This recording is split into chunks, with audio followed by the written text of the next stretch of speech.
So tell me, what needs to be done to introduce stability to our economy? Real stability. Should we begin by understanding the history of money itself? Well, how can we understand our personal economy or the nation's economy when the economists provided to us do not have the history of money in mind, and they're not trained in any sort of history of money?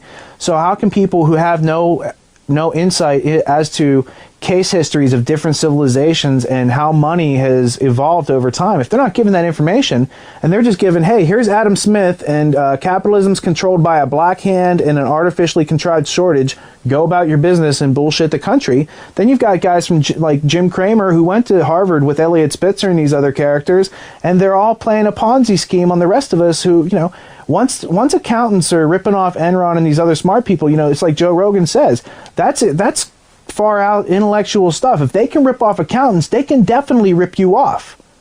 When they can do it beyond the scrutiny of even the honest people inside of the FBI and the SEC, because at the end of the day, it's not all the people. They don't need all the people at the SEC or the FBI or any of these other agencies to be involved. They just need key people who are in the top of the structure to make sure that the guys that are doing their job and the women that are doing their job on the bottom line or on the front lines aren't getting any progress. The information won't go up. Nobody will do anything about it. They're frustrated and they end up going off and doing other jobs. I know the one IRS agent who was in Aaron Russo's America, Freedom, and Fascism, who was there and was shown that there is no IRS tax code and people shouldn't be, paying taxes. And she quit her job because she found out it's all a scheme.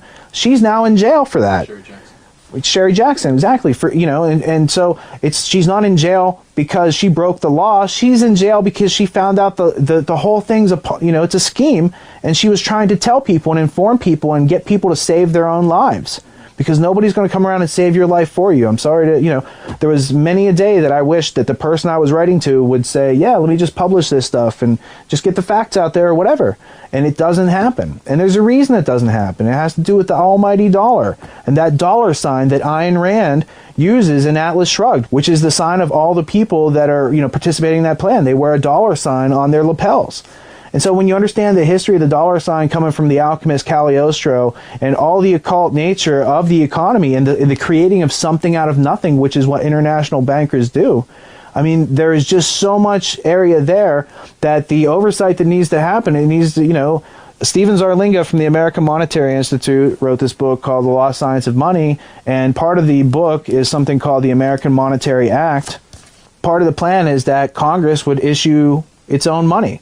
So it would no longer be owned by the Federal Reserve, which is neither federal nor reserve. So once the nation has its own money supply back under control of Congress as it's mandated in the Constitution, and once interest on any loans made is not being paid out of the country, then America is back on the right track. But as long as we do not understand that in the past, under Aristotle, money was created as law, and today it's created as debt. Back in the day, a Congress or a republic or someone representing the people can create this law and say what money is.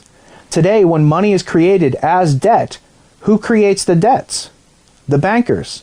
So if the bankers are creating the debts and that creates the money, then that puts international bankers in control of our country, which means they have unlimited supplies of money to buy off every press agency and anybody that they need to, because if they don't buy them off, then they lose their career. And it's pretty, not very many people are willing to take that leap knowingly and say, yeah, let me just sacrifice my career here, drop the guillotine on it, because everything I've ever worked for and everything I've ever earned, it's not really worth anything. I won't mind losing that.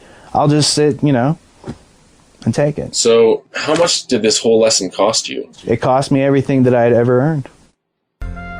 So then what do you do now for a living? I'm currently the editor of Tragedy and Hope magazine, which is a subscription service that researches, organizes, and presents information to our audience to help them find life, liberty, and happiness through a process of critical thinking, which means you're always going to get what you expect because you've thought critically about it. And what does that experience result in? It results in you subscribing to a higher awareness, but ultimately it brings more meaning to your life. Things are a lot more fun because when you understand things, you're not left out of it. You're not left in anxiety. It reduces your fear. But this is all a process of learning, which is the primary function of Tragedy and Hope. It's to inspire learning quarter by quarter as we roll out the magazine, and as we have other resources to help you organize information, communicate with your peers, reference other pieces of information that have already been dug up, and facilities and tools to help you actually go from the step of being an observer to a researcher, to a participant, to someone who's sharing meaningful information. If you've had something similar happen, you would need to do likewise, because Lowell Bergman's still not going to publish that which he can't publish.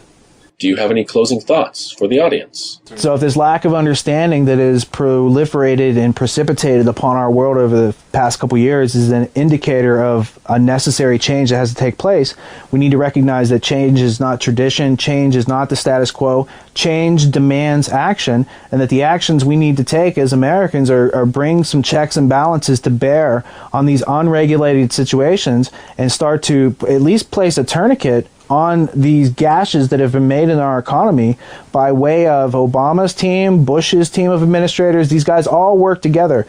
Right hand, left hand, they have the same torso. Doesn't matter if it's a Republican or a Democrat. Republicans borrow money, Democrats tax you. They're still doing the same thing, serving the same agenda. It makes no difference.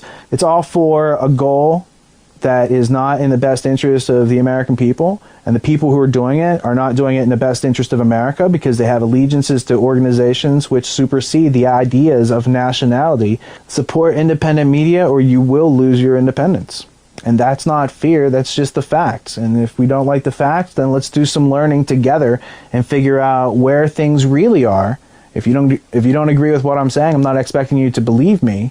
I'm expecting you to look for yourself, find the facts that are out there, have discussions with people, and come to a higher understanding. And that's what the whole dialogue is about. Would you like to know more? Without asking questions, one can never hope to understand.